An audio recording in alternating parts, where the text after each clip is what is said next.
Muito bem, estamos começando mais um EBDcast aqui no MQ Podcasts. Chegamos aí a 200, quase 230 inscritos aqui no canal. O canal tá bombando, gente. Estamos avançando aí, ó. Dá tempo de até dia 31 aí de dezembro aí de 2022 chegar aí pelo menos 250, né? 300. Vamos ver, vamos crescer, né? A congregação tem que aumentar aí. Tem que arrebanhar mais seguidores, claro, mais adeptos. Vou começar a cobrar o dízimo também. Daqui a pouco vou colocar um gasofilácio aí, né? Vamos fazer um negócio chique aí. As ofertas do giro, umas campanhas aí dos apóstolos. Vou pegar uns textos bíblicos, distorcer eles para vocês colocar dinheiro na minha conta. Né? Tá aí, apelativo. Vai ser perfeito. Daí a igreja, daí a gente constrói a igreja, vai ser uma maravilha. Porque o Brasil perdeu, né? Na semana passada estávamos em clima de Copa do Mundo, aí o Brasil faz o quê? Faz um papelão. E a gente perde, Jadiel. A gente perde pra Croácia ainda, Jadiel. Croácia é um time bom. Pelo amor de Deus, mas não era pra nós ter perdido. Não conformo com isso. O goleiro da Croácia... Queria ter folga amanhã. O goleiro da Croácia pega até pensamentos, rapaz. Pelo amor de Deus, agora tem que torcer pra Argentina perder, pra França perder e pro Marrocos ganhar.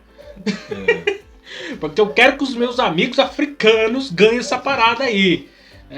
Tem o povo da minha raça lá, tem que, meus parentes distantes. Vou torcer pros croacianos. Não, eu só quero que a Croácia ganhe da Argentina. Ganhou da Argentina, tá tudo ok. A Argentina não pode ganhar, não. Senão não dá, né? Vai ficar feio pro Brasil, né? Coitado. Mas é isso que os hermanos não podem ganhar. Daí o Papa vai dizer que foi o Papa que deu sorte pra ele. Não, senão você pode ter certeza que se os argentinos ganhar, vai ter matéria na Folha de São Paulo, no Globo, tudo dizendo se o Papa intercedeu e ganhou a Argentina. Já pensou? Aí não vai prestar não vai funcionar não. Tá brigando, eu vou jejuar e orar pra Croácia ganhar da Argentina e pro Marrocos ganhar a Copa do Mundo.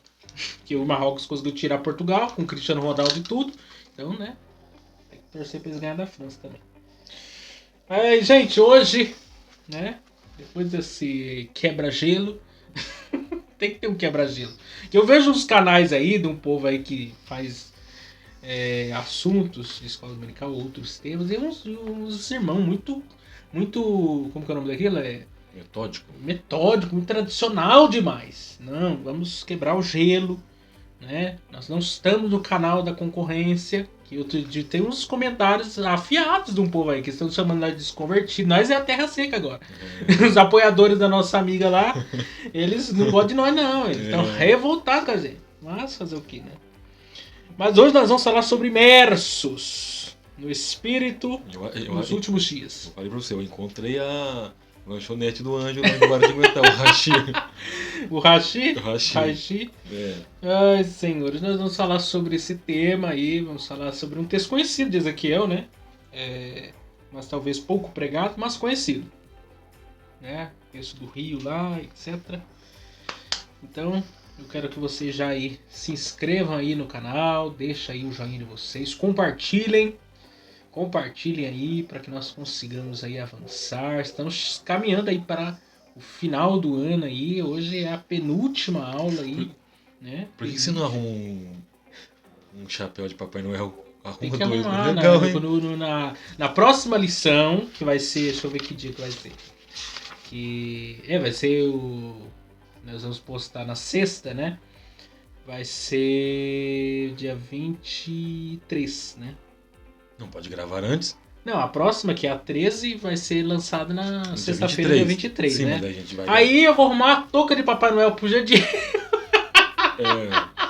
Não, o legal é o Jadiel usar a touca do Papai Noel. Na verdade não, aqui esse papo não. Tem que arrumar a árvore de Natal, tem que fazer uns negócios aí bacana aí pra ver. Uns dois duendes aqui no canto. Tem que fazer uns negócios aí legal. Mas por enquanto ainda dá tempo aí. E o Miquel quer ganhar um presente do Papai Noel. Eu tô querendo ver se o bom velhinho, né, me ajuda aí, né, ajuda nós aí, ganhar uns presentes aí. Manda presente pra nós, gente. Vocês acompanharam nós aí o ano inteiro. Ele que é a teologia. Te ajudamos vocês aí na escola bíblica dominical. Mande aí os pics ungidos pra nós, manda aí livro pra nós. A teologia sistemática do Gruden. Manda aí uns livros da hora aí pra nós. Tem um colega seu, inclusive, um tal de André, ele congrega lá no Arara 2. Eu encontrei com ele, no dia que eu fui pregar na Arara 2, eu tinha falado com ele, ele disse que assiste, é um moreno. Disse que é seu amigo. Disse que assiste aqui, assíduo aqui. Eu encontrei ele esses dias no mercado e ele falou assim, acompanha lá os podcasts, hein? Então, manda aí presente pra nós aí. Eu acho que é André o nome dele mesmo. Se não for André, comenta aí. Comenta aí que nós vamos descobrir quem que é. André ou Andrei. Alguma coisa assim. Então mesmo? É? Porque tem um André que é lá É um moreno, é um que é moreno. do Jardim Resende, que ele trabalha no banco. Não é esse não. Mas esse você conhece, é André também. Não, sim, esse eu conheço. Não, é o André do Arara 2. Ele tá congregando na Arara 2. Eu não lembro se é André ou Andrei. Alguma coisa assim. Bem, se ele tiver aí, se você estiver assistindo aí, comenta aqui que eu esqueci seu nome de novo. Infelizmente. O Gediel não lembra. Não consigo fazer ele lembrar quem que é. Já é a segunda vez que eu falo e não consigo fazer ele lembrar quem que é a pessoa. Mas diz que acompanha nós aqui de vez em quando. Mas, gente, vamos lá. Vamos rodar a vinheta aí e vamos começar o EBDcast aí de hoje.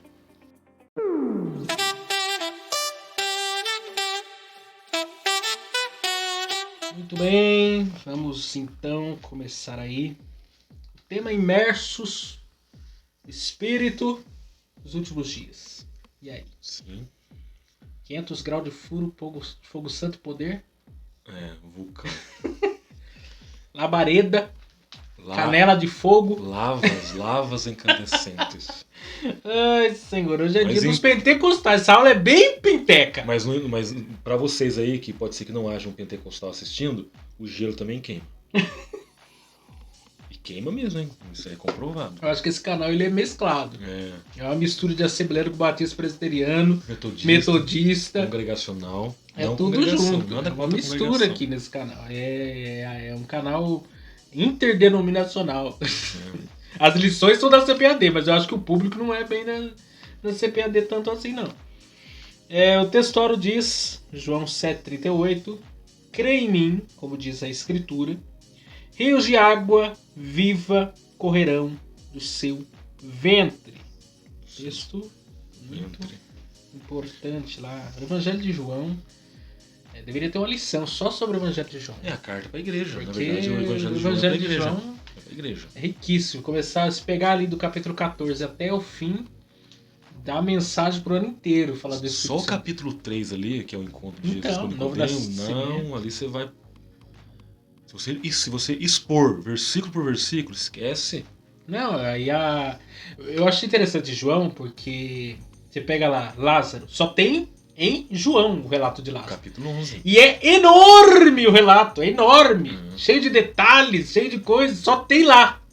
Aí você vai pregar sobre Lázaro, você não consegue, você tem que escolher um versículo, trabalhar o capítulo inteiro, porque se você for verso por verso, você não termina a mensagem. Você faz uma série e não termina de expor o negócio. Porque você divide. A mulher samaritana, capítulo 4. Mateus escreve para os judeus, Marco escreve para os romanos, Lucas escreve para os gentios e João escreve para a igreja. Então, você vê, voltado para a igreja, uma linguagem para a igreja entender. E fácil, justificativo. O pessoal usa inclusive para evangelizar, né? Dando o evangelho de João para o povo. Verdade prática, o rio da vida, que representa o fluir do Espírito Santo, passa no meio do povo de Deus. Hoje nós vamos trabalhar bastante essa questão aí do rio, do Espírito Santo e assim por diante. Vamos ler a leitura bíblica que se encontra em Ezequiel 47. Eu vou ler na versão da mensagem, na paráfrase do Eugênio Peterson, versos 1 a 12, que diz assim: E ele me levou mais uma vez até a entrada do templo, e vi água jorrando por debaixo do pórtico do templo, para o leste. O templo estava voltado para o leste. A água jorrava do lado sul do templo, ao sul do altar. Ele me conduziu para fora, pela porta norte, e me levou pelo lado de fora, para o complexo da porta leste. A água estava jorrando da parte de baixo da frente sul do templo. E ele caminhou para o leste com uma linha de medir, e mediu 500 metros, levando-me pela água que dava no tornozelo. Mediu mais 500 metros, levando-me pela água que dava no joelho. Mediu mais 500 metros, levando-me pela água que dava na cintura. Ele mediu mais 500 metros. A essa altura já era um rio que não conseguia atravessar o pé. Só era possível cruzá-lo a nado. Um rio que ninguém conseguiria passar andando. Ele disse: filho do homem, você olhou bem? Em seguida, ele me levou de volta para a margem do rio. Enquanto eu estava sentado ali, percebi muitas árvores dos dois lados do rio. E ele me disse: essa água corre para o leste, desce até o Arabá e depois vai para o mar. Um mar de águas passadas. Quando deságua no mar, a água dele é saneada. Por onde o rio passa, floresce a vida. Grandes cardumes de peixes, porque o rio transforma o mar salgado em água fresca.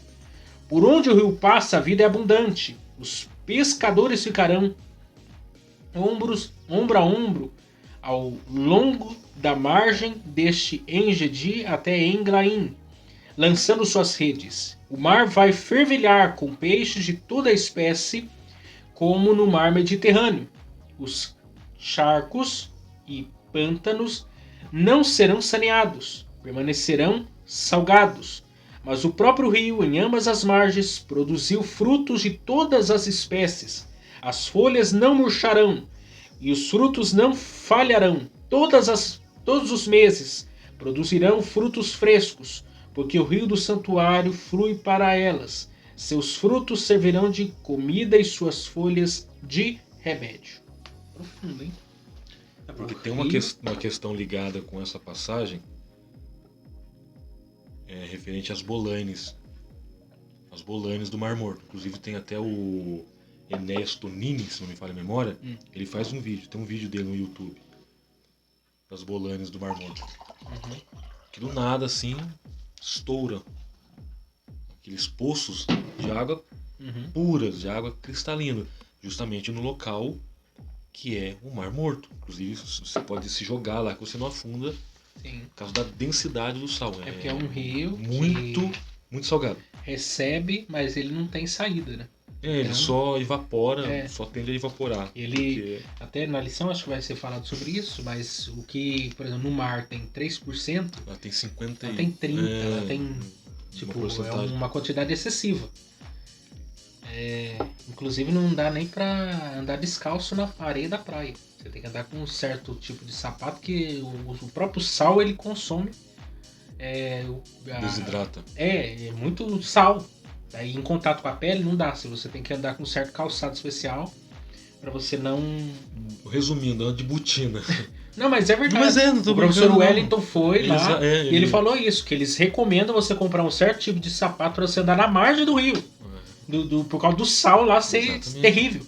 Camarada e a pessoa andar o pé, imagina. Nossa, a gente vai na praia na normal e volta descascando, imagina lá no Mar Morto. Então, pensa bem, o camarada fica lá no sol de 50 graus na O cabeça. camarada fica lá 2 minutos mexendo com o pé Pensa na que água. bonito. Quando ele tira o pé não tem couro mais, não tem mais unha. nada. A introdução aí. Essa primeira parte do capítulo 47 é a continuação da visão do templo de Ezequiel. A primeira parte, versículos 1 a 6, se concentra nas águas que fluem debaixo do umbral do templo, e à medida que essas águas sanadoras vão fertilizando as áreas estéreis do vale do Mar Morto, segue aumentando seu volume até se tornar um rio caudaloso.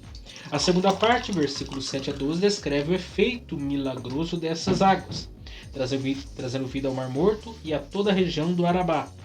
A presente lição foca o aspecto escatológico da visão, mostra a implicação pneumatológica da profecia e o contexto geológico do vale do Mar Morto. Quer dizer, aqui, lembrando que do capítulo 40 ao 48, né, ele vai falar sobre a questão do milênio, né, o templo do milênio, várias questões, nós vimos em lições passadas.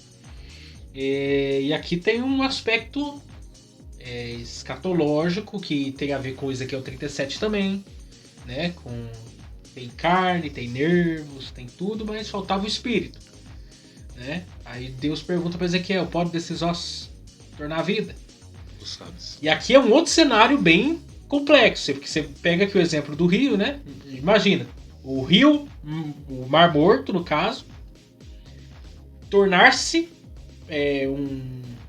Um local, vamos dizer, que não existe vida Então. e passar a ter vida. Exatamente. É impossível, até não tem nem como tratar aquela água ali. Não, impossível. Se houvesse possibilidade, o gasto é muito alto. Não compensa. Não que eu tô falando, é muito alto. Você pega a água do mar, dá pra fazer. Se não estiver enganado, ou é Caraguá ou é Ubatuba. É uma cidade litorânea aqui do estado de São Paulo.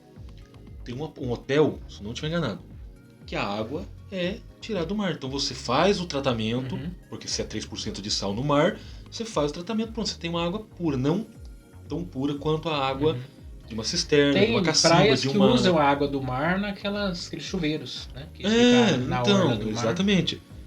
Então se você tirar, vamos usar como exemplo, são 3% de sal no mar. Se você conseguir diminuir para 1%, pronto. Já tá não é para beber, ou para o banho, para você lavar roupa, para você, sei lá, tá no hotel, dá descarga, pronto. É utilizável. Agora você pega lá no Mar Morto. Dá para fazer? É um gasto 100 vezes maior do que o gasto usado para fazer a água do mar virar, para fazer com que a água do mar tenha uma porcentagem menor de sal. Você vê, dá para fazer? Dá. Então, aí entra uma questão totalmente sobrenatural, não é nada humano. E você vê que a segunda parte do texto, 7 a 12, né, mostra o que essas águas que é descrita na primeira parte farão. Né? Fala de árvores, fala de frutos. Prosperidade. Exatamente. Onde vai passar o rio, vai modificar. Você vê como que é. É igual Ezequiel. Ezequiel tava no vale e viu um monte de coisa. Não tem, é impossível. Sim. Aí de repente tudo se transforma. A mesma coisa aqui. A água é impossível de beber essa água aqui. De repente essa água torna-se potável e qualquer pessoa pode tomar dela. O teor de pureza. Você pode tomar banho lá, você pode lavar roupa, você pode comer, beber, cozinhar, fazer o que você quiser. Aí você vê, quando acontece uma enchente, uma tromba d'água, o nível do rio aumenta. Mas por onde o rio passa, ele arranca ponte, ele mata animal, ele devasta plantações. Então ele tende a devastar. É interessante aqui não. Que tem O rio vem carregando vida. Existe um mata-mato natural, vou ensinar pra vocês agora. É água e sal. Exatamente. Se você colocar água e sal e regar suas plantas, você vai matar ela. Exatamente. Porque ela não foi feita pra isso. Por exemplo, você quer o quintal tem muito capim, muito mato. Você não quer... Pode ter certeza, você pode regar água e sal. Pega 1 kg de sal e bota num balde lá de coloca no regador. 10 litros. Sim. E joga no seu quintal lá cheio de mato. Próxima semana você vai ver que tá tudo verde, tudo seco. Exatamente. Porque a planta vai absorver aquilo como se fosse, né? O mata-mata é assim, né? Ele absorve como se fosse água potável, né? Regar ali a água da chuva e tal. Só que o nutriente que entra ali mata, né? Porque ele é o oposto daquilo que a água doce faria, traria a vida, no caso. Então, assim, aí você imagina, que é o que a gente vai ver aqui o aspecto, que é a própria ação do Espírito Santo, a intervenção sobrenatural de Deus, que é necessária aqui. Mas vamos parte a parte aqui, sobre o aspecto escatológico, a nascente do rio. Vimos na primeira lição do trimestre que o livro de Ezequiel antecipa o aspecto apocalíptico das escrituras sagradas. A visão dessa passagem é futurista e literal. E as evidências, tanto internas quanto externas, dão sustentação para a interpretação escatológica e literal. O umbral da casa é uma referência ao templo da visão do profeta. Os detalhes desse complexo, como dimensões de área, dependências e medidas, sugerem um templo literal. Isso é simples de entender. Se os dois que foram destruídos, o de Salomão e o de Herodes, eram literais, não faz sentido o novo templo ser uma mera visão idealista, como símbolo ou figura para transmitir ideias ou simbologias. De igual modo, a presença divina do novo templo é também literal. Agora eu que faço a pergunta, é literal ou é simbólico? Porque esse templo está referindo-se ao templo do milênio. Né? Não o templo da Nova Jerusalém. Não. Que a lição do próximo domingo vai falar sobre essa questão. Porque aqui é a visão, lembrando do templo, que ele está tendo a visão do período do milênio, né? Para quem acredita no milênio como literal. O contexto do milênio, que vai ter inclusive sacrifício, que a gente explicou mais ou menos a ideia. Então, a CPAD lançou eu não lembro se eu tenho esse jornal em casa, mas lançou uma reportagem no Mensageiro da Paz sobre isso. A preparação dos levitas, tudo já com aquelas indumentárias. Ou é o templo do Macedão? Não, do Macedão não pode ser. Não. Macedão não pode ser. Essa é a pergunta, né? Pedir Novo mais, templo tá no Brasil, São Paulo. pedir mais cedo. No braço. Interessante que se você. Eu falo porque eu fiz esse teste. Eu escrevi anticristo lá no Google. me pergunta o que apareceu lá. O quê? O Templo de Salomão, cara, aqui de São Paulo. Eu coloquei o anticristo, coloquei anticristo no Google, me deu o tempo. Falei, mas será que é lá que ele mora?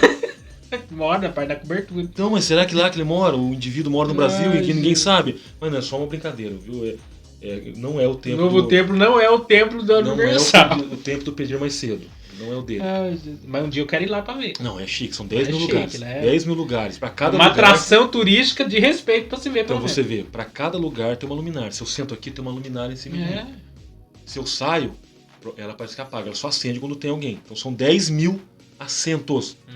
Imagina bem, você pregando pra uma multidão de 10 mil gente. Muita coisa de ouro lá, de verdade. Você já marca uma agenda com uma acesa pra pregar lá. Eu vou lá, vou gravar um podcast com ele. Falar sobre o templo do Macedão. Então, mas aí é literal. Tá, mas voltando aqui. Vamos o templo é literal ou ele é simbólico? Vamos colocar como literal. Por que seria simbólico? Nós temos o tabernáculo literal, o templo de Salomão literal, o templo de Zorobabel literal, o templo de Herodes literal. Por que só do milênio é simbólico? Eu vejo mais como literal. Que é um centro, é um ponto de referência. Templo é o ponto de referência. Por exemplo, onde é que eu congrego? Eu congrego em Moreira César, na rua Antônio Carlota, número 24. Lá é minha congregação, eu digo que lá é minha paróquia. Minha paróquia é Moreira César, você já foi lá. Você já só não foi trajado de padre, mas foi. Ele foi na minha paróquia. Lá é o meu ponto de referência, lá é meu culto. Meu culto acontece lá. Então, se o templo é literal, está em Jerusalém, converge-se a adoração para lá. Igual Meca. Se você é muçulmano, se tiver algum muçulmano assistindo aí, por favor, não nos ataque, mas uma vez por ano você tem que estar em Meca, porque lá é o centro da adoração deles. Está lá.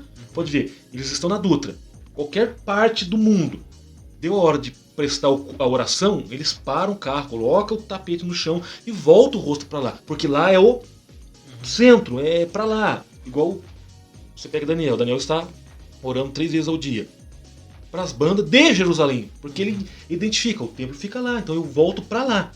Então eu tenho mais como literal. E não há problema nenhum defender a literalidade do templo, pelo fato de que é um ponto de referência. Preciso de um ponto de referência. Então, sim, é porque converge nele. É do umbral da casa, né? Que vai ter a nascente do rio. Agora, essa templo que vai jorrar essa água. Então, mas agora, essa nascente é literal ou figurado? O templo eu posso colocar como literal. Então, é aí que eu quero chegar. Aí vem a água. Aí que eu posso... porque aqui é uma visão. Lembrando que Ezequiel ele é bem alegórico. Na forma de descrever as coisas e tal. Tem coisa que é literal, mas tem coisa que é bem alegórica. Então, essas são as questões, né? Porque as visões dele são bem cabulosas também, né? A forma como Deus descreve, se revela pra ele, que a gente já viu que Deus pega ele pelos cabelos e tal, leva em visão pra Jerusalém, toda aquela coisa. Aí vamos lá, você está dormindo. De repente você sonha com a sede, você congrega na sede. Daí você está lá de frente com a porta principal da sede, de repente você olha no canto direito, tá lá uma mina. Aí você bebe da água, mas nunca bebi uma água tão pura como essa. O que você vai entender? Será que o pastor presidente vai abrir uma mina aqui? Ele vai puxar um cano de alguma fonte e vai ter uma mina aqui na porta principal pra gente tomar uma água? O que você vai entender? Opa, daqui flui uma palavra de vida. Você vai ter um entendimento que é do templo que flui, porque Deus se faz presente ali. No contexto até do tabernáculo, né? O tabernáculo, ele ficava no meio, né? E as tribos se organizavam ao redor, né? As tribos no deserto, isso no deserto, né?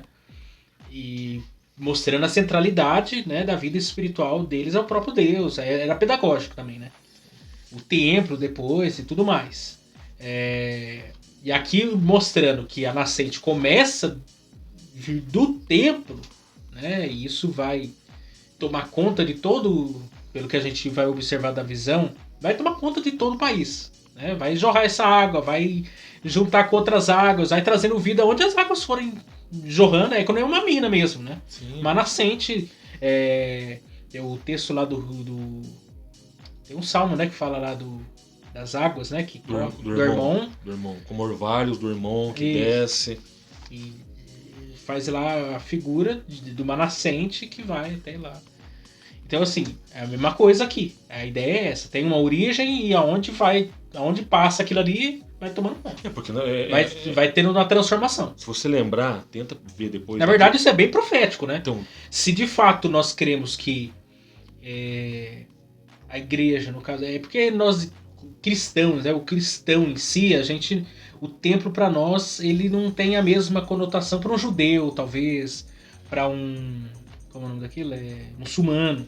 Para o cristão em si, a gente se congrega ali num determinado local, mas não é nada sagrado. A gente não existe algo sagrado no sentido do templo físico, em tese.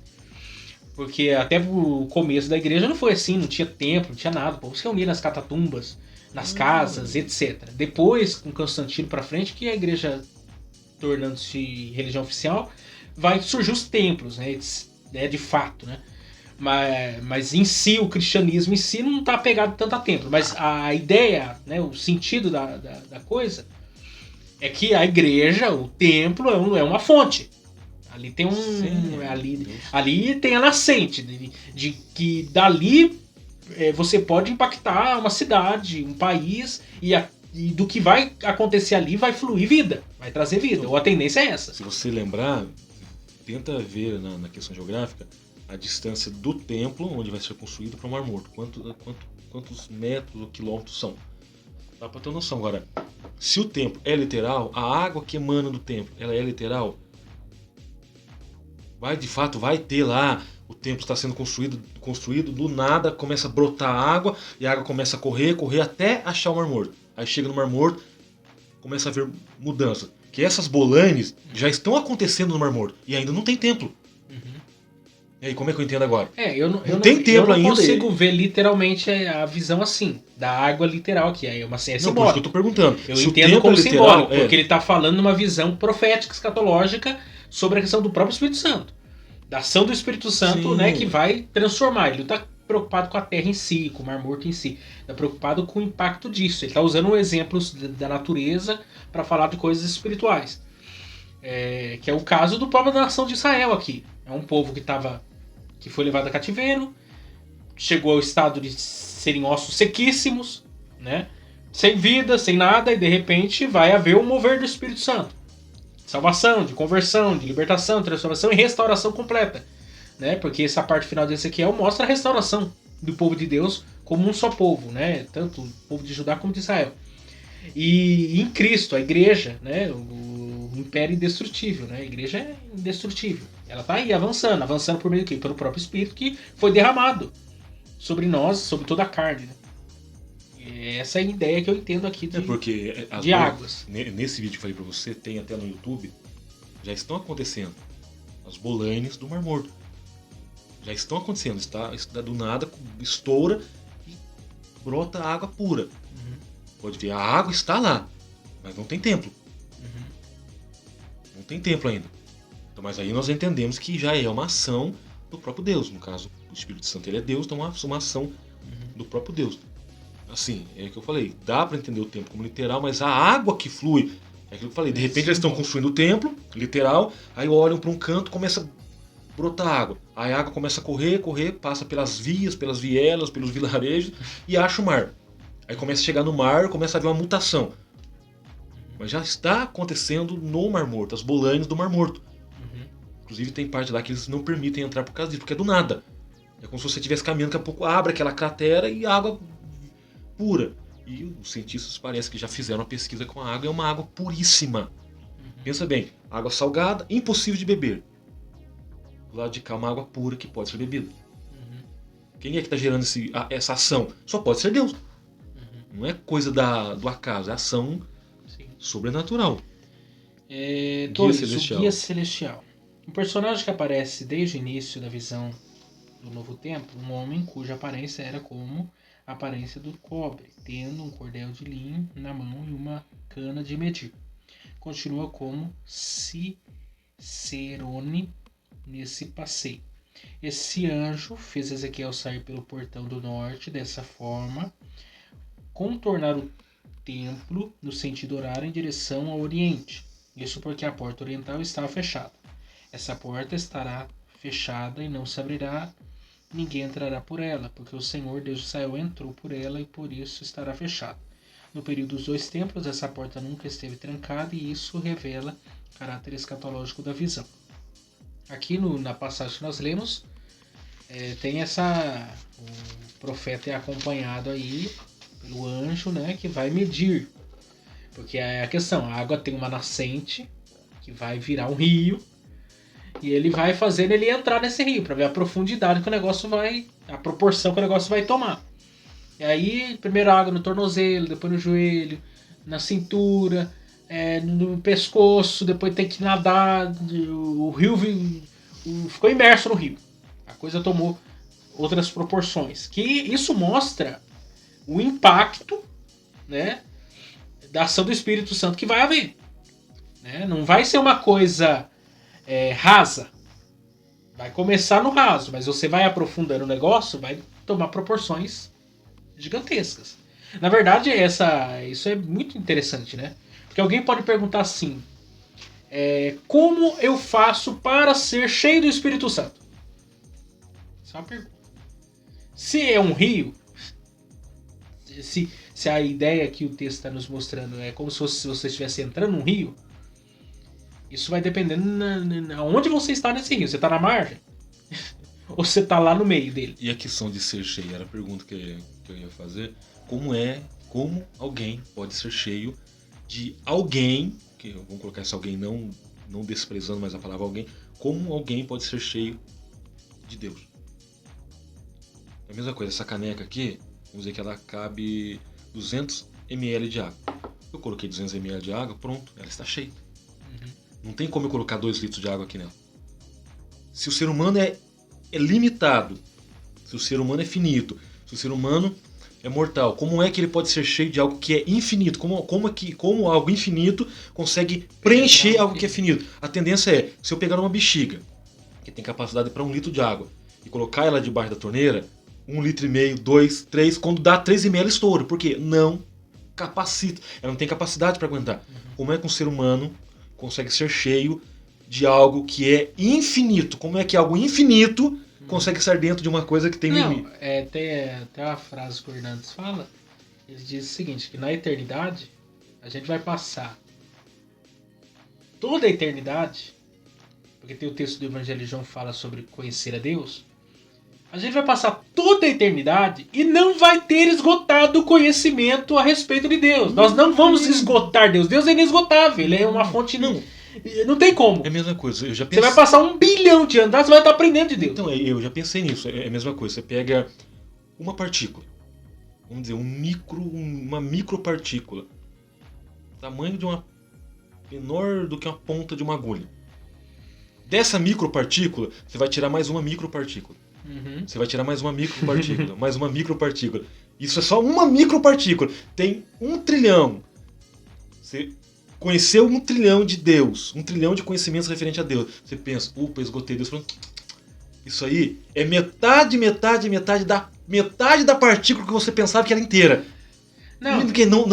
Ninguém esgota Deus. Tanto o micro-universo como o macro-universo, ele nos surpreende. Pega um exemplo. Pega uma moeda de 10 centavos um dia, no céu estrelado, e coloca diante dos seus olhos. Vai estar tapando 15 bilhões de estrelas. Numa rodelinha assim de 10 centavos, você coloca assim diante da luz. Imagina de assim, R$1, então. 15 bilhões de estrelas você vai estar tapando. Imagina de R$1. E diz a Bíblia que ele não só apenas sabe quantas existem, como chama cada um pelo nome. E todas comparecem dizendo, eis-me aqui. E aí? E aí? Você quer conhecer um Deus desse? É o mesmo Deus que ele disse para Abraão. Olha, vai lá, conta quantas estrelas no céu. Vai ser o tanto da sua descendência. E aí?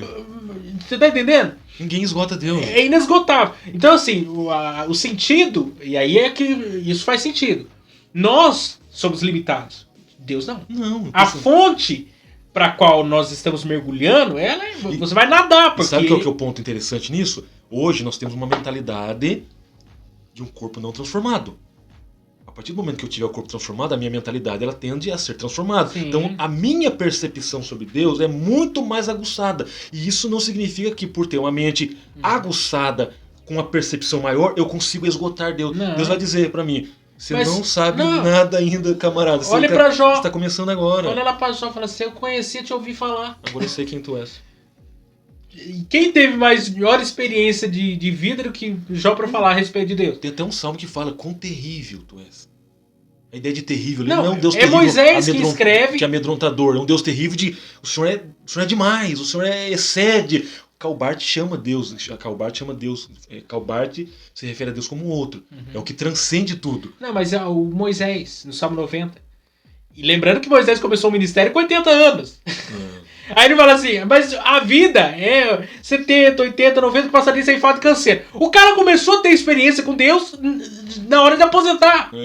O próprio Moisés, o Abraão também, com 75 anos, recebe a promessa, com 100 vai ser pai. Imagina. Pela primeira vez. 100 anos de idade. Você tá entendendo? Quer dizer, e outra coisa, a vida é curta demais pra gente querer, com 80, 100 anos, o cara que chega a 100 anos, nos dias atuais, ele é um cara.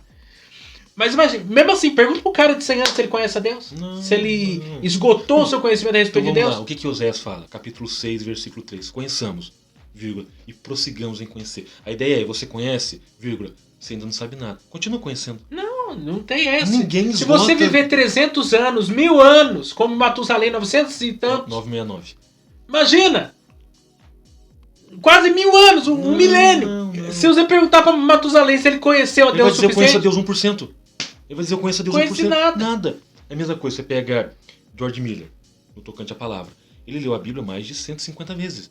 Metade da leitura ele fez de joelhos. Perguntaram pra ele, Miller, e aí, o que você tem a dizer? Ele falou, olha, eu já li a Bíblia mais de 150 vezes, 200 vezes, se eu não estiver enganado. Metade dela eu fiz de joelho, a outra metade sentado, em pé, ou pregando. Eu não sei nada. Não, mas ó, eu faço um desafio pra vocês. Escolha um versículo aí da Bíblia. Fica 30 dias lendo ele. São 30 mensagens. E se você ficar lendo 50 dias ele, você vai ter 50 mensagens. Não esgota. Deus Porque não não tem, esgota. gente. É inesgotável. A Fala palavra o seguinte, de Deus é a fonte Olha inesgotável. pra você ver, se a gente pudesse fazer isso. No domingo à noite, a partir das 19 horas, nós temos culto em todos os pontos do Brasil. Em todos os 27 estados, em todas as capitais, vilarejos, na roça, no meio do mato. Nós temos. Combinar com todos os pregadores que vão pregar no domingo à noite. Todo a mundo mensagem vai vai ser pregar. Salmo 23, primeiro verso. Miquel, serão mais de 15 ou 20 mil mensagens sendo pregadas no mesmo dia. E pode ser que você nunca vai conseguir achar uma mensagem. Ah, o João que pregou no Acre pregou igual o Manuel no Paraná. Jamais. Não vai. Porque o Espírito Santo age 15 mil vezes, dando 15 mil visões diferentes. Não, e se você colocar na internet, der um Google, mensagens do Salmo 23, você vai ver milhares de mensagens. E aí? E nenhuma vai ser igual. Não vai. A não ser que o cara esteja plagiando o outro. Aí sim. Mas fora isso, impossível. Aí você E outra coisa, são mais... Só na era cristã, 2000 anos de história da igreja, o povo lendo o Salmo 23. E aí?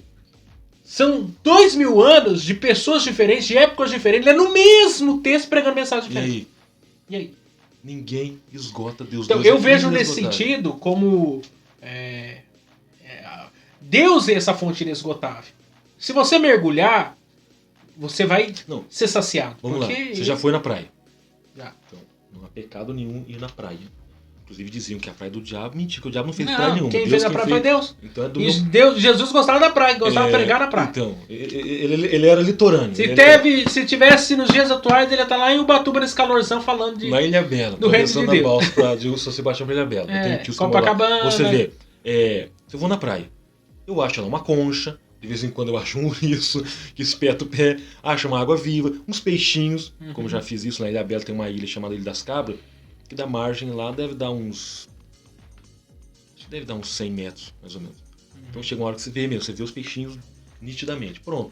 Se eu quiser ver coisas que os meus olhos não conseguem ver, eu não vou conseguir ver em um palmo de água. Agora mergulha a 100 metros de profundidade para você ver a experiência que você tem. Lembra que nós falamos das fossas das Marianas? A parte mais baixa da Terra? Então, 9 mil... Inclusive o Mar Morto também, né? É a parte mais baixa da Terra. Mas as Ilhas Marianas, as fossas marianas que ficam nas Ilhas Marianas, dá 9 mil...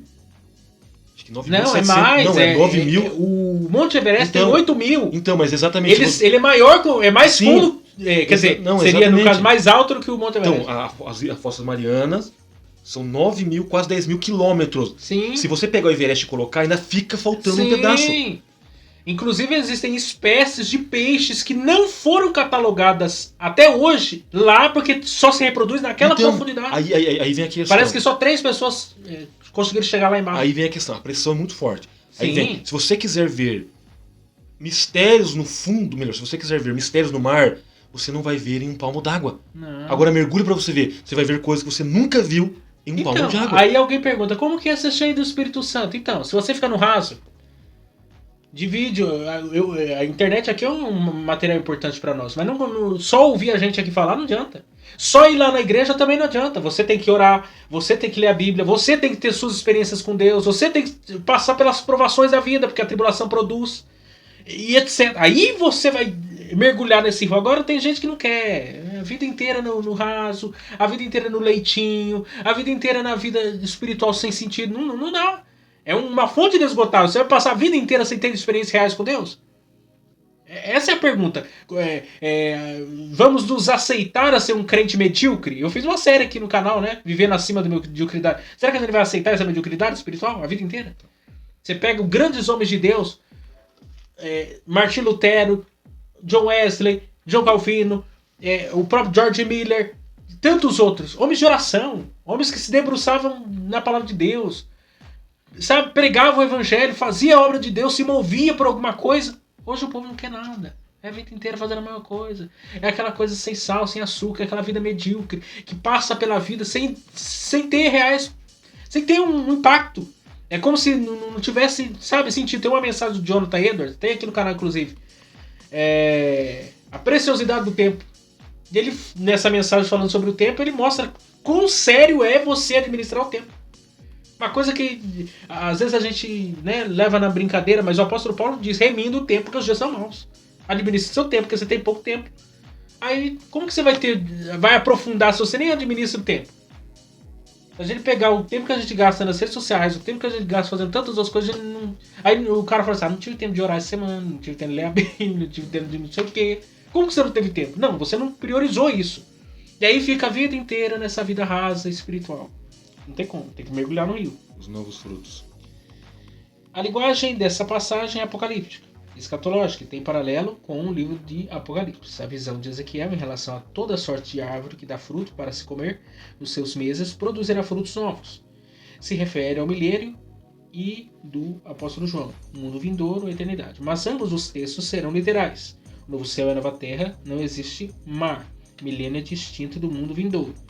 Ver a declaração de fé das Assembleias de Deus.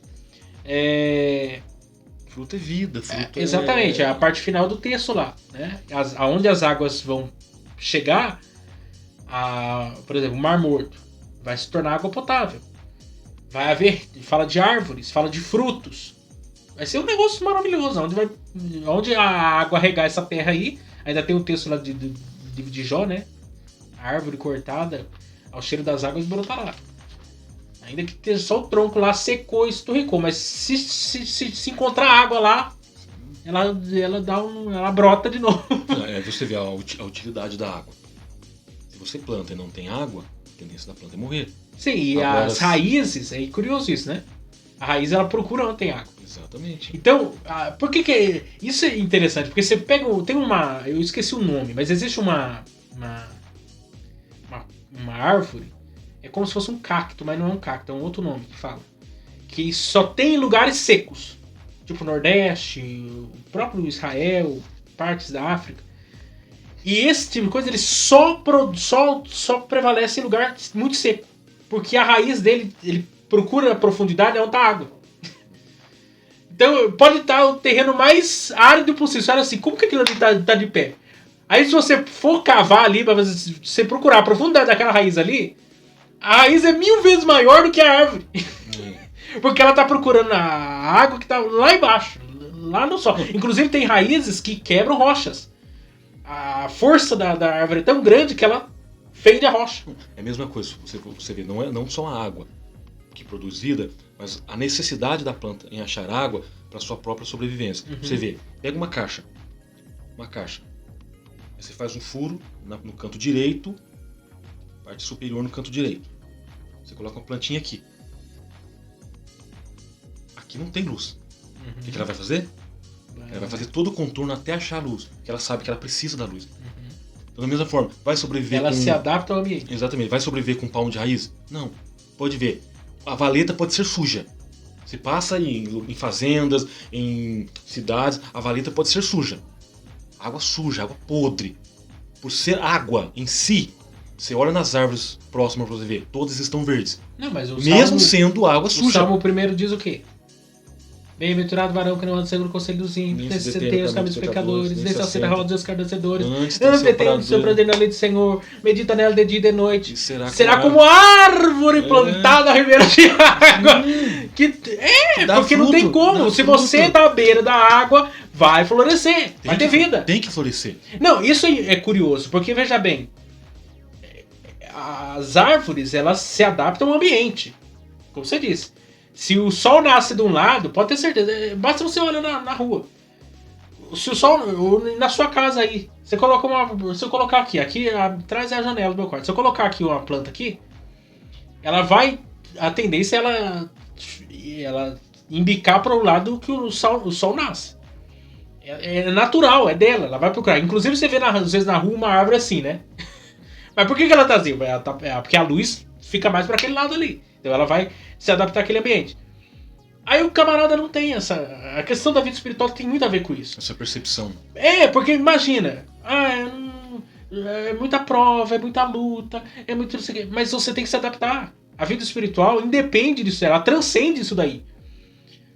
E outra, eu vejo que as pessoas que têm uma vida espiritual mais resistente são justamente essas pessoas que em ambientes áridos encontram fonte de vida. O camarada que era pra você falar assim, esse cara devia estar desistindo da vida. É o cara que tem mais palavra de bênção pra te dar. É o cara que você fala assim, não, se eu tivesse com a prova dele, eu não ia suportar. Não, é o que eu falei pra Mas você. às vezes é o cara que você pensa que tá mais destruído que tem pra te dar vida. Você lembra que eu falei pra você lá embaixo, depois tomando o café? É fácil você pregar quando você tá bem. Aí eu falo no meu caso. Como é que você prega? Como é que você transmite uma mensagem? Como é que você vai pra um púlpito sabendo que você tá passando por uma situação difícil? É nesse momento que flui. Porque aí é como se Deus falasse, rapaz, você não depende de você, você depende de mim, vai sair uma mensagem igual ontem. Aí você começa a pregar, me passaram ontem, o culto termina às 20 horas e 30 minutos, me passaram um horário bom, 19h48. Aí quando você olha no relógio, que já é 11, já é 8h11, daqui a pouco é 8h20, passa tão rápido, porque você vê dependência de Deus, Sim. não tem como você ministrar. Agora quando você está bem, hoje eu vou porque eu estou bem, você cai do cavalo. Quando você vai na sua confiança, aí, meu amigo, esquece. Agora, quando você vai na dependência hoje, o negócio não dá. Não dá. Você abre a palavra, você começa a falar, aí o Espírito só vai trazendo o texto. Só vai trazendo o texto. Mas tem dia que você abre a Bíblia, parece que só tem folha em branco aqui. Não sai nada. Mas é pra mostrar, você não tem nada. Não é você. Não é a sua inteligência, não é seu intelecto, não é nada.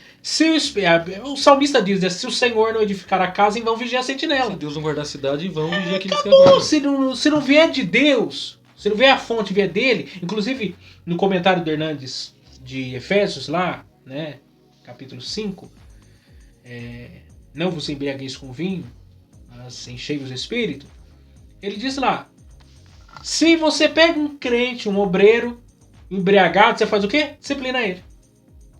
Mas por que não disciplinou o cara? Porque ele não estava cheio do Espírito. Porque os dois são ordenança. A ordenança lá, enchemos do Espírito. É ordenança, é mandamento. Exatamente. Não é uma coisa assim. Porque é muito... E outra coisa, se você é cheio do Espírito, você não se embriaga. Quer dizer, o cara se embriagou é porque ele já estava vazio. É porque ele já estava vazio de Deus. Se ele estivesse cheio de Deus, ele não caía. Coisa, você pega Filipenses 4:4. Alegrai-vos, outra vez diz, os alegrai. O Hernandes também aborda essa questão. Alegria não é opção, é mandamento. Essa questão do cliente fala, não, hoje eu vou estar alegre, amanhã eu vou acordar juru. Você vai acordar alegre amanhã, porque a alegria do Senhor é a minha força. Sim. Então vem essa questão. Nós precisamos do Espírito? Precisamos. Mas o Espírito é uma força, é um vento que sopra. O vento não tem sentimentos, o vento não tem vontade própria, o vento não decide. Entristeçais o Espírito. Como é que eu vou entristecer o vento? Vento, você está muito forte, o vento vai ficar, você me entristeceu porque você falou algo de mim. Não, ele é uma pessoa. Eu preciso. Todos nós cristãos precisamos. E a ideia que eu falei pra você, não dá pra ver mistérios no mar ficando em um palmo d'água. Não, ainda alguém fala, né? Em um palmo d'água. Mas eu refresquei o pé. Hoje nós temos extensão, mas nós não temos profundidade. Tem 5.000 quilômetros de extensão, mas não tem 5 centímetros de profundidade. Só molha o pé. refrescou o pé, tá bom. Não, o negócio é mergulhar. Quanto mais profundo, mais pressão você sofre. A ideia é essa. Sim. Quanto mais fundo você vai, mais pressão você sofre. No sentido espiritual, quem é que te pressiona? Não, mas Aí você sente Deus. imagina quem teve a oportunidade, eu vou pesquisar ainda, vou descobrir o nome das pessoas que tiveram essa oportunidade de ir nas fossas, de ir lá na... E foram Quase três 10, pessoas. quase 10, perto de 10 quilômetros. Eu fico imaginando o que eles viram lá, que não tinha como nem tirar, eu acho que foto direito pra mostrar pra nós aqui. Que chegar naquela profundidade lá, você vê coisa que só quem viveu aquilo lá pra poder falar. Mas é só quem viveu de fato. E aí é uma outra Se questão. você não chegar na profundidade, você não vai ver as coisas da Você profundidade. tocou no assunto. Só 3 pessoas chegaram. 3, hein? 3. São quase 10 quilômetros. São 10 mil metros de profundidade. 10 quilômetros. Sim. Olha a questão. Para você chegar na praia e sentir um palmo d'água, gastam 2 segundos. Quantos minutos para você chegar nas profundidades de 10 quilômetros de extensão? São 3, 4, 5 horas. Então não é de uma hora para outra que você chega na profundidade. Não. Não é de uma hora para outra que você... eu estou cheio do espírito. Com o quê? Com 5 minutos de oração no mês? Não, eu fico Não. vendo, eu acho engraçado. Hoje eu entendo isso. Mas você vê pessoas iniciando a vida ministerial, até mesmo a vida com Deus, né? E a empolgação ela é até natural, o primeiro amor, né? Faz parte. O povo fica empolgado, né? Inclusive você vai ler os evangelhos lá, alguns discípulos eram empolgados, né? O Pedrão mesmo é um exemplo disso. Não, vou ficar com o Senhor até o último. Nunca que eu vou negar, abandonar o Senhor. Negou ele 3 vezes. Você tá entendendo? Aí, só que a empolgação do começo, só que só na caminhada, só no processo, você vai vendo que a coisa não é tão simples assim. Porque dá glória a Deus quando realmente as coisas estão bem, perfeito. Agora, às vezes você ser crente, quando o céu estiver de bronze, se orar, você não vê uma resposta de Deus. Você realmente está na prova, está na situação, você abre a Bíblia, lê a Bíblia, mas parece que Deus não quer falar com você direito, ou você não entende o que ele está falando. Você vai na igreja, não tem, você ouve uma música, parece que aquela música é como se fosse um sino batendo na tua cabeça, e nada tem significado para você. É experiência. Aí o Augusto Nicodemos que diz, a questão não é crer quando você sente, é crer quando você também não sente. Exatamente, o crer é independente das circunstâncias. Porque aí quando você não sentir, quando você não tiver resposta, e quando você tiver na noite escura da vida, você vai abandonar? Porque você não sentiu, porque não sentiu um arrepio, porque não teve uma resposta de Deus, porque não sei o quê. Não, João falou, crer independe de qualquer uma coisa. Não foi o João que falou? Passou um espírito por mim e arrepiou os pelos do meu corpo. E aí... Mas vamos lá. Segundo tópico aí, a implicação Pneumatológica. Pneumatológica. Falei línguas agora. As águas. É o que nós estamos falando. Na verdade, já entrou na questão da... Aqui fala do... Pode ver 500 metros. Opa, 500 metros de profundidade. 500 metros de profundidade já começa... Depois mais 500 metros, já são 1.000. Sim. Depois 1.500. 1.500 metros de profundidade é 1,5 km. Nada, mergulha 1,5 km para você ver a pressão que você sofre. Então, aqui, ó, qual era o propósito disso? Era necessário que Ezequiel visse a extensão e a profundidade do ribeiro para reconhecer a fonte de todos esses milagres. Que Deus. Exatamente. Essa experiência da imersão do profeta nas águas tem implicações teológicas profundas. Sim, é o que nós estamos falando. Ele precisava viver isso aí para ele poder dizer que, entendi agora. Quer viver, você só vai enxergar coisas maravilhosas. Sim, as aplicações, essa aula tem aplicações muito grandiosas, né?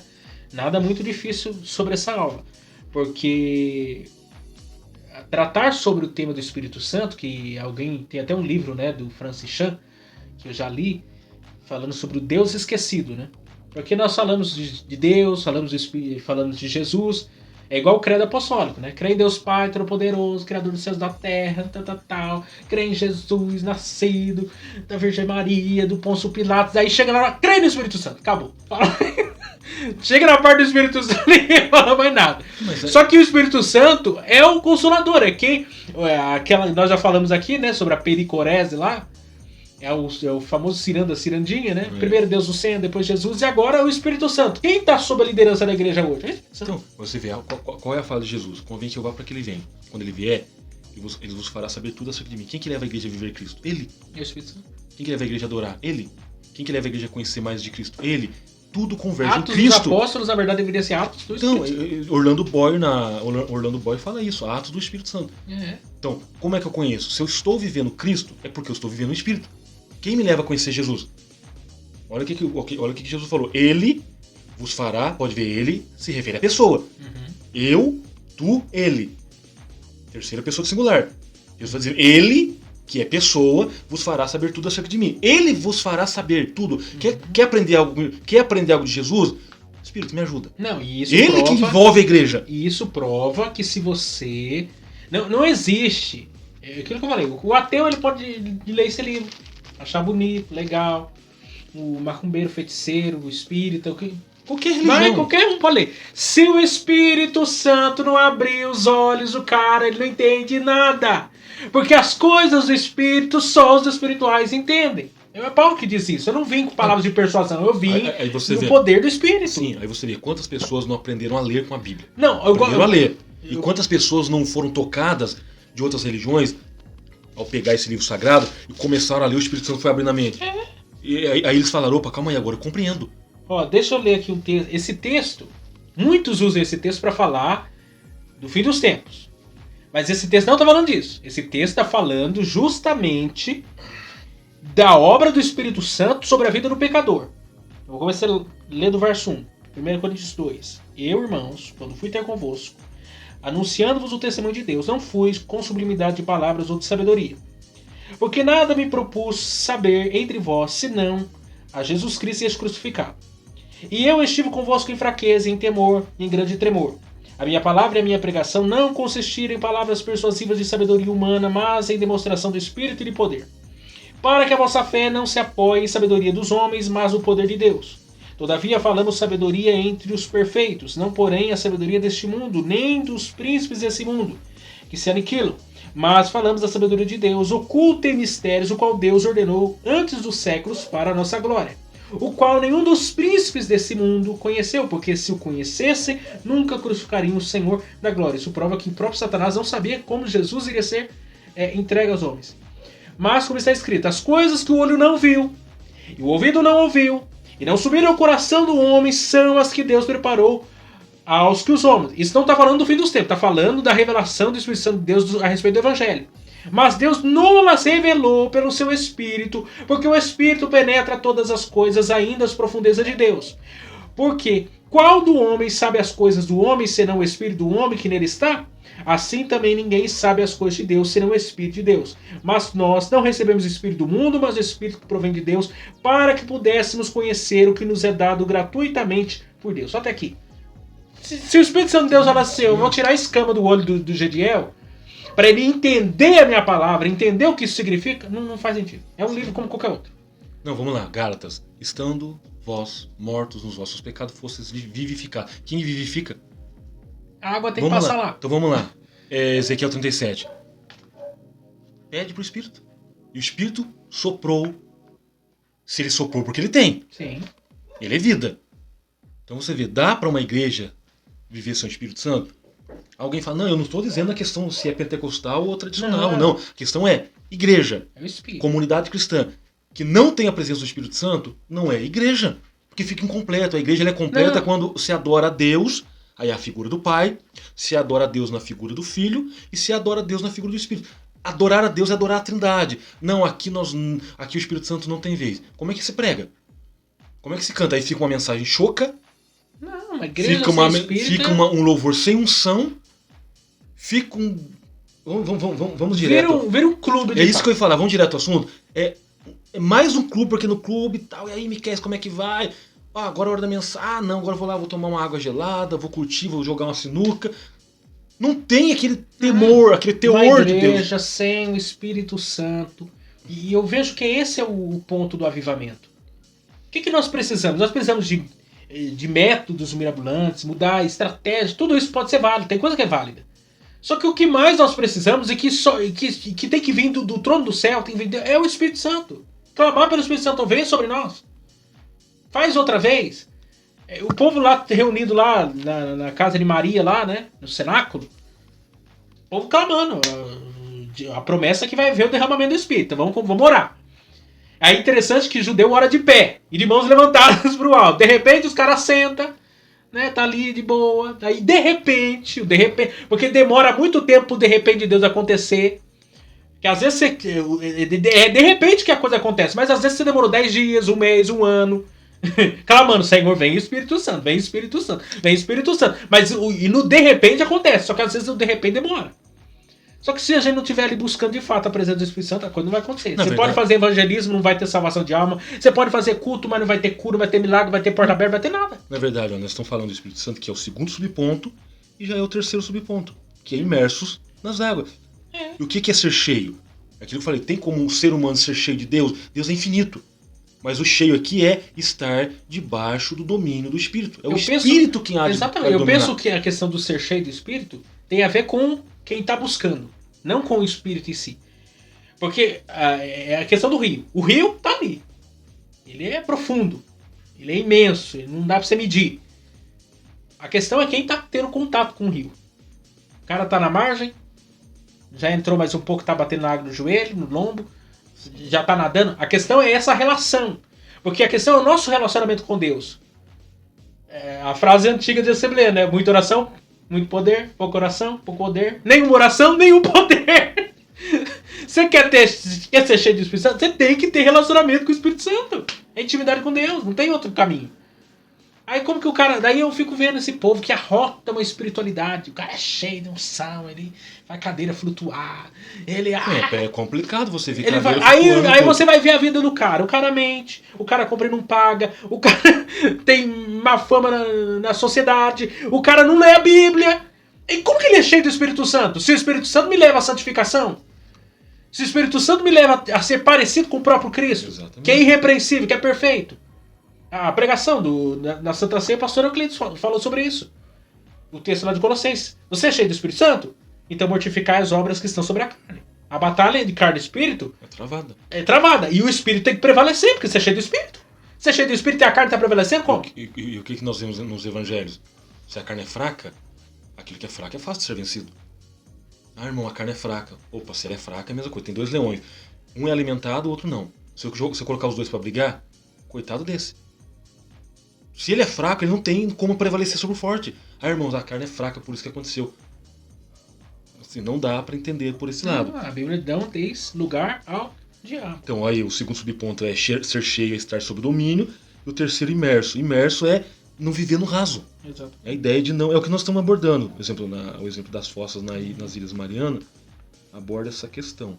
E o terceiro. Já sobre o contexto ecológico do Vale do Mar Morto. A abundância de árvores, que nós falamos. Que já foi abordado, que os frutos, a questão do Mar Morto, que localiza-se na depressão mais profunda do planeta, 396 metros abaixo do nível do mar, e é alimentada pelas águas do Jordão e de uns poucos córregos menores.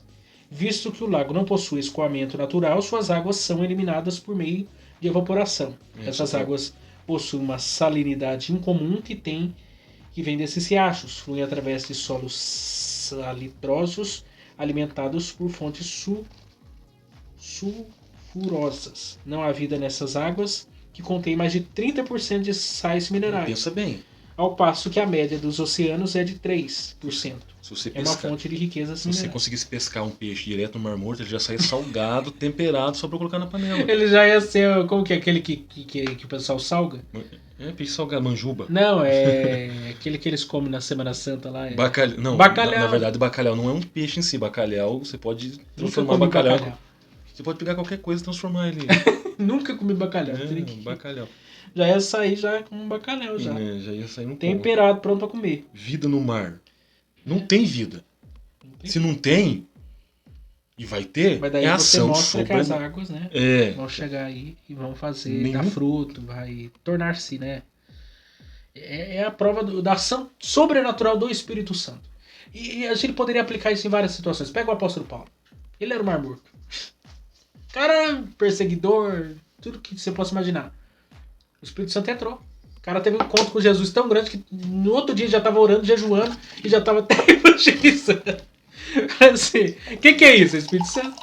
Porque quando Deus ele intervém, ele faz realmente uma obra na vida do ser humano, do pecador, acabou. A água ali, nossa, acabou. Secou a fonte ali. Precisa de águas purificadoras. Tem até o hino, né, da Ana Paula Valadão, né? Que é um hino muito bonito, inclusive, águas purificadoras, falando sobre que existe um rio, né? E por que do charco? Sobre o charco. Aí aqui sobre os charcos lamaceiros com sal que não serão restaurados. É porque eles vão utilizar, vai precisar haver sal. Vai tirar de onde? Vai tirar lá de outra parte. Então tem uma utilidade essa questão então é de isso, permanecer. gente. Essa é a lição. E que de fato é o que é a esperança do crente, de fato. É a ação do Espírito Santo, é o mover de Deus, é entender que a soberania do reino dos céus domina sobre a terra. Que venha, né, o teu reino, diz a oração do Pai Nosso. Que venha a dinastia, o domínio do reino dos céus sobre a terra. Soberania, o governo do céu sobre a terra. Isso por meio do quê? Da ação do Espírito Santo na vida do povo de Deus. Nós estamos sobre a égide e o poder do Espírito. Então você chega na terra, você vê doenças, você vê crime. Porque alguém vê, por exemplo, você liga, né, a gente tava... Meu pai tava vivendo lá no Datena, né? As águas, né, tomando conta lá da coisa, ou o crime tomando conta. Aí alguém vê essas coisas e pensa assim, bem, eu acho que eu preciso comprar uma tranca melhor pra minha casa, eu preciso colocar um barco, arame farpado, já comprar um barco, colocar uma comporta já deixar um barco na garagem, porque se encher eu tenho um barco. Eu preciso, às vezes a gente olha para os problemas do mundo e a gente começa a querer se proteger com os próprios recursos do mundo. Só que quando você vê que o crime está avançando, ou que doenças estão chegando, coisas estão acontecendo, o que você tem que clamar? Clamar para o Espírito Santo. Venha a nós o teu reino. Eu tenho que crer que o poder do evangelho pode transformar uma cidade, pode transformar um bairro, pode transformar um país. Por exemplo, o Morro Dona Marta. A missionária lá de Mel Williams, já teve aqui na sede. Ela tem lá a Casa Mar de Maria. Quando ela começou, não tinha uma UPP no Morro Dona Marta. E ela começou a subir e descer aquelas escadarias lá, falando de Jesus. Hoje, se você for fazer, houve uma reportagem do Fantástico, né? Mais de 30 anos que ela trabalha lá. Houve uma reportagem do Fantástico do Morro Dona Marta e descobriu-se que mais de 50% hoje do povo que é lá é evangélico. E é pacificado o morro. E aí? Não tem nada. O que é isso? O evangelho, o poder do evangelho. Claro. Entrou lá, a criminalidade diminuiu, acabou. O que Paulo fala? Eu não vou até vocês com palavra de sabedoria, eu vou com o poder de Deus. O que é poder? É dínamos. É pra chegar e... Outra coisa, é uma coisa... imagina. As pessoas não conseguem... Faz-se casa de recuperação, faz-se um monte de coisa, ONGs e tudo quanto é coisa. Coloca uma igreja lá. Pega o bairro mais perigoso de Pindamonhangaba e coloca uma igreja lá. Pra ver o que acontece. Muda. Alguma coisa acontece. Se não acontecer, tem algum problema naquela igreja. Porque é espiritual.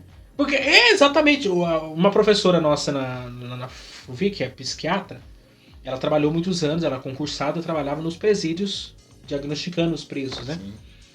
E um dos presídios não tinha trabalhos de evangélicos, né, de católicos, nem de ninguém. E era terrível o presídio, era terrível.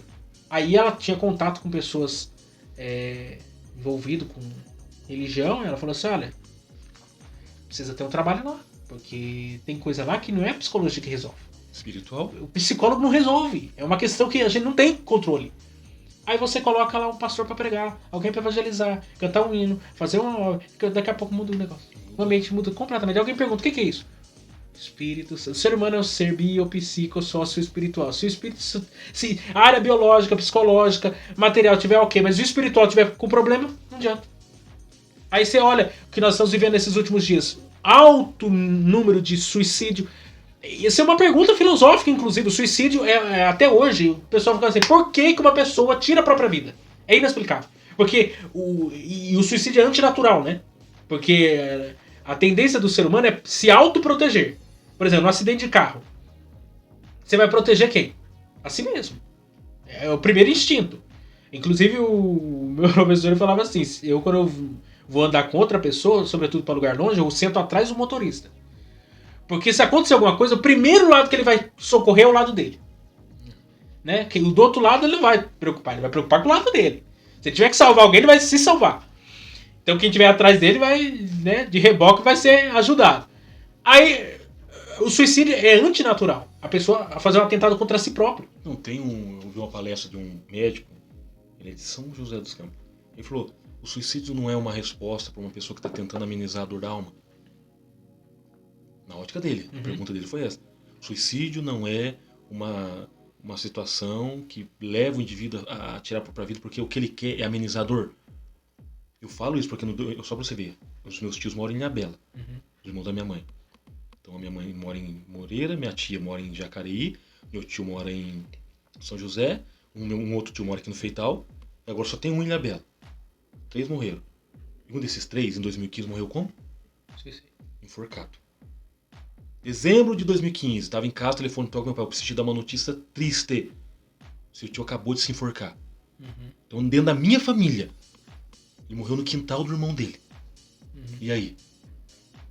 Ele estava tentando fazer o quê? Amenizar a dor? O que levou ele a fazer aquilo? Eu falo no contexto de família, tá na minha família, meu tio. E aí? Ele tinha ido na igreja. Ele estava indo na igreja, porque lá a Assembleia de Deus fica de frente com a praia. Eu não sei se é nessa que eu fui um dia. Não, mas ele estava indo. O que tem esse levou? exemplo de pastores que pregaram o último sermão e depois do culto se mataram. E aí? O que leva? Aí tem questão, suicídio tem salvação? Pode ir. É a Claro mandando mensagem.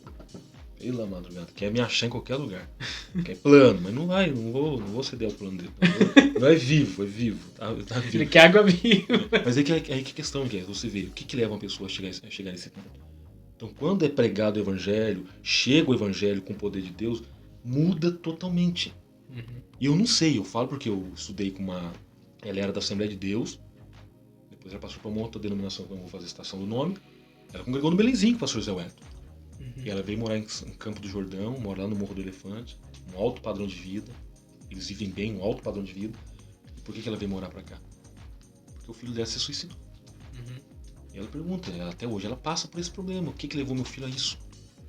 Não, aqui em Pina nós tivemos recentemente um caso aí, no apartamento, no prédio onde a minha irmã mora, né? Princesa Isabel ali. Um adolescente se jogou do quarto andar. E aí? Morreu. E aí? Adolescente. Aí que você pergunta, o que um adolescente tá sofrendo tanto Espiritual.